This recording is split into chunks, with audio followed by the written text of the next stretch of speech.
Hey yo, what it do? It's your boy Scope. Got a crazy video for you guys today of modern women being allergic to accountability yet again. Let's take a look. My husband passed away and I started talking to a man a couple months later. Let me tell you the story.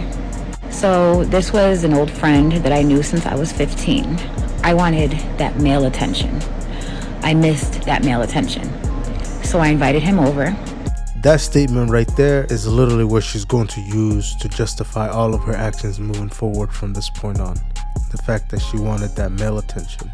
She missed that male attention, so everything that she says moving forward from here is valid. He came here with not a dime to his name. I'm grieving, I'm a mess, I'm drinking every day. I'm trying to numb the pain, right? Because I just lost my husband that I was with for almost 10 years. I'm paying for every 10 years, guys. How ridiculous. The fact that you commit 10 years of your life to a woman, give up everything that you have and give it to her after you pass away, and a couple months later, she's out here slobbing on a pookie. Ridiculous, man, and she takes no accountability. I'm a fool, right? We're getting liquor every night. We're ordering DoorDash every night. Spending my husband's money that I got because he passed away. So I'm a widow, right? You don't fuck with widows. That's what the Bible says. Not in those words, but you don't do that. Quoting the Bible after doing that is reprehensible. You need God ASAP. Just wait. Please listen to this whole story. Just wait. So he tells me, I'm gonna get a job. I wanna help you. I wanna help the girls. I wanna be there for you because we've known each other for years. And you were there for me at my lowest. So I wanna be there for you. That's what he told me. This was literally a guy who was in the orbit the whole time, who was literally around, and as soon as her husband passes away, she hits up that guy right away. Women always have a plan B. It's an evil world, man.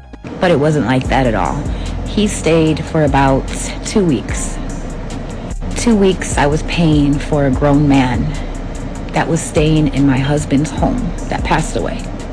Listen, guys, she's reframing this now that she's a victim. But had this worked out for her, there would have been no complaints here. She's reframing this like, oh, this guy took advantage of me for 2 weeks. But she was with that the whole time until the guy kept it moving. And now 2 years later, she's out here complaining about the situation. How ridiculous is that? Acting like you're a victim 2 years later. You know how long 2 weeks is? You can certainly get a good judge of character of somebody after 2 weeks. Man, this is ridiculous. Sorry. It still upsets me. This was 2 years ago. But he was my friend, right? So he decides that he wants to go back to Chicago. And I decided that's probably the best thing because I'm not right in my head right now. I'm not okay. I'm not ready for this. So he leaves. Of course I had to pay for him to leave because he's a broke ass motherfucker, right? But when he left, I felt so much better. Things were happening in my home, like my radio fell. My lights were flickering. I feel like that was a sign from my husband to get this guy out. He stole. Yeah, I'll tell you what, your husband was certainly rolling over in his grave saying, damn, my wife is a thought. Look at this shit. Some things from my husband that I realized after he left. He stole a cologne that my husband would only wear on special occasions. The Johnny Depp cologne. I'm not even surprised that the kind of pookie that she chose would steal her husband's cologne. Not a bit surprised. I spent like $109 on it, and my husband said, I'm only gonna wear this on special occasions. You know what's so sick? His reasoning was, oh, I didn't think your husband would need it again. These people are sick, man. I'm not even gonna say how much money I spent. It's ridiculous. But I told him, I said, karma will get you. Sorry, my daughter called me. But I said, karma will get you because you don't mess with widows. I was at my lowest point in my life and you stole from my dead husband and myself. So tell me why a week later he calls me. He says, you see how she's framing herself to be a victim the whole time? This is really reprehensible behavior. She was out here literally slobbing on the guy a couple months later after her husband passed away, and she's out here complaining online about how she wants us to feel sorry for her. We don't feel sorry for you. We're disgusted.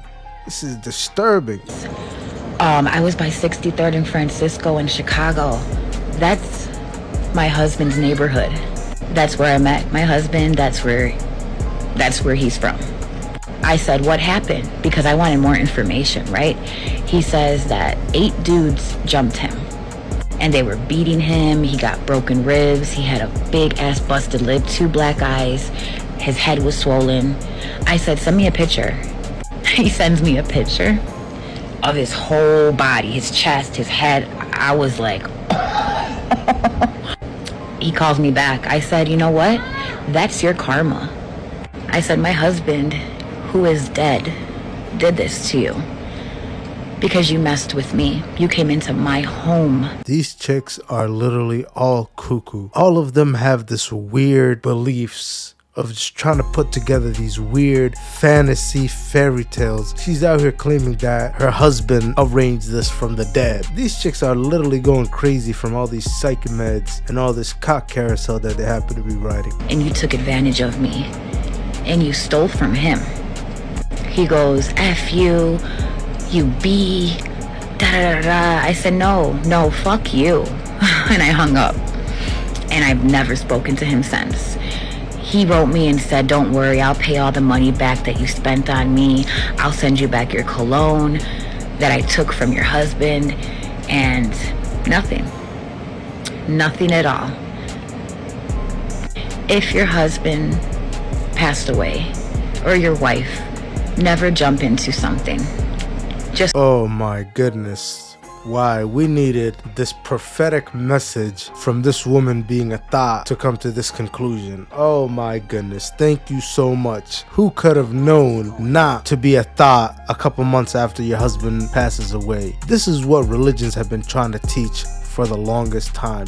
This is why all throughout history, all cultures have put reins on women's behavior, because women make literally the stupidest choices and come out with this profound lesson that a husband, a man, a brother, anybody could have told them, hey, don't do this. This is not a good idea. But here we go again. No accountability on her part. She hasn't even learned the lesson after basically going to do all this nonsense. Ridiculous, man. wait, because you're not in your right mind and things could happen. But I wanted to share that with you guys. Thank you so much for sharing your story. Thank you for making yourself look like a dumbass online. But anyways, guys, that's what I've got for you guys today. Like, comment, subscribe. Let me know your thoughts down below. I'll catch you in the next one.